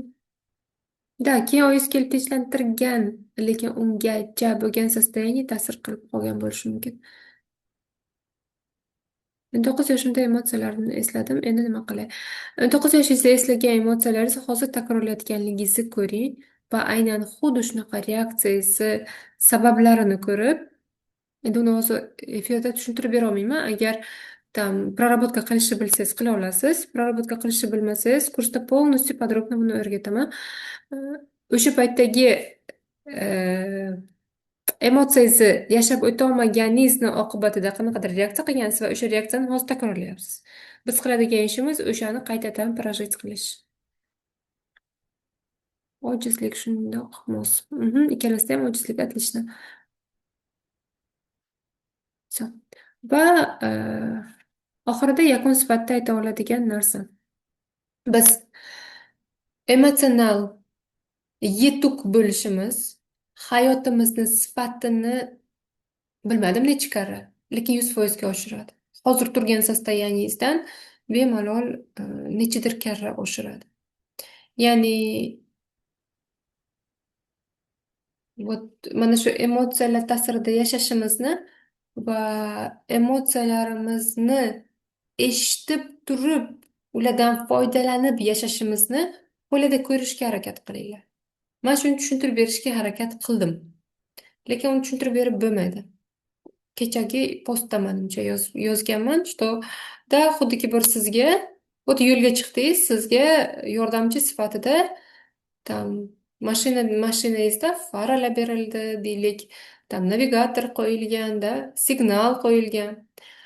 Siz chiqdingiz, mashinaga o'tirdingiz, farani qo'ysangiz, cho'ta oldindagi to'siqlarni ko'ryapsiz. Bu sizga qo'rquv beryapti. Qo'rquv his qilmaslik kerak. Nima qilamiz? Farani o'chiramiz. Xuddi shunaqa yashaymizda. Navigator. Xato burib yuborsam, navigator xato yuryapsan, bu yoqqa yur deb aytyapti. Sizni xatoyingizni ko'rsatyapti va bu asabingizga tegyapti. Sizni xato qilmasligingizni tasdig'i sifatida o'zingizni yaxshi his qilishingiz uchun navigatorni o'chirish kerak. Navigatorni o'chirasiz. Ketyapsiz. Xato qilmayapsiz. Oldindagi to'siqlar sizni qo'rqitmayapti. Xuddi emotsiyalarni ichkarida yopib, hissiyotlarimizni tushunmasdan yashashimiz xuddi shunaqa ketayotganga o'xshaydi. Va har bir daraxtga borib urilganimizda, har bir to'siqqa borib urilganimizda isyon qilamiz. Bizni Xudo eshitmaydi deymiz. O'sha to'nkani so'kamiz, daraxtni so'kamiz, noto'g'ri uchayotgan qushni so'kamiz. Lekin emotsionalniy zrelый odam tak, hozir parani yoqqanimda ko'ringan to'siq menga shuni borib urilmasligim uchun berilgan belgi. Navigator eshitishim kerak. U aytganday qilsam tezroq va osonroq manzilga yetaman degandek. Xuddi mana shu hissiyotlarimiz faralar bilan navigatorga o'xshaydi. Biz ular bilan va вообще shu paytgacha ishimiz bo'lmaganmi? No, уже vaqti keldi. No, shu yerda o'tirgan bo'lsangiz, уже vaqti keldi. Har doim odamlarni birlashtiradigan narsa bu pole. Bekorga bo'lmaydi. Siz bu narsani o'rganib olganingizda hayotingiz действительно sifati o'zgaradi va uni e, man sizlarga hozir isbotlab bera olmayman va menga 100% ishoninglar ham deya olmayman. Buni faqat bajarganda farqiga bora oladigan narsa. Shuning uchun ham boshida aytdimki, bu narsaga motivirovать qilishni imkoni yo'q. Bu narsani просто yashab ko'rib, his qilib ko'rish kerak. Хотя бы bir marta. Undan keyin qaror qilasiz, sizga bu tam kerakmi yo'qmi. В принципе, hozir tushundingizlar bu qanchalik bog'liq ekanligini, bu qanchalik qarorlaringizni e, upravlять qilayotganini. Hayotingizda nima bo'lishidan qat'iy nazar, sizga yoqmaydigan narsa, orqasida sizni mana shu emotsiya va hissiyotlaringiz bilan bo'lgan muammolaringizni sababi. Ya'ni hayotda doim muammo bo'ladi, lekin u muammolarga qo'shib biz yana muammo qilayotgan bo'lsak, uni yecholmayotgan bo'lsak, demak ichkaridagi holatimizni yaxshilashimiz kerak. Va buni birgalikda o'rganishni, yechishni taklif qilaman. 5 dekabrda sizlarni kutib qolaman. Yangi kursga. Kursni nomi Emotsional navigator. Og'riqdan ozodlikkacha. Действительно, og'riqdan ozodlikkacha. Buni boshqacha ta'riflab bilmayman. Hammaga kattakon rahmat birga bo'lganlaringiz uchun. Kursgacha menimcha yana bitta plan qilganman. Ochiq dars autoagressiya haqida. Ya'ni o'zingizga nisbatan his qiladigan agressiyamiz. Tashqariga emas, o'zimizni yomon ko'rishimiz, o'zimizni nafratlanishimiz haqida. Bu kursni ichida bo'lmagani uchun va juda ko'pchilikka judayam muhim bo'lgani uchun alohida dars qilishga qaror qildim. Ya'ni kursni ichidagi narsalar bor. O'ylab qarasam bu ham kerak ekan. Kursni ichiga pixat qila olmadim, 2 oyga yetmadi. Shuning uchun alohida dars bo'ladi. Kelinglar, keyingi darsda ham birgalikda praktikalar bajaramiz. Birgalikda nima deydi, kolosovnichество qilamiz. Rahmat sizlarga ham kattakon. Mhm.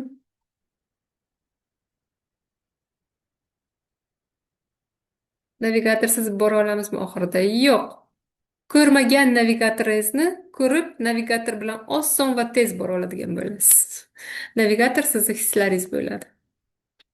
Shu paytgacha sizga hayotda yashashingizga yordam berayotgan narsa, odamlar o'rgatgan narsa bo'lsa, bunaqa yurish kerak, bunaqa qilish kerak, buni qilma, bunaqa qil, bunaqa qilsang oson bo'ladi degan odamlarning gapi bilan yashagan bo'lsangiz, bundan buyog'iga faqat ichkaridagi состояниеңiz bilan to'g'ri yo'lni tez topib ketadigan bo'lasiz. Shunday. Отлично. Hammaga rahmat, sog' bo'linglar, xayr.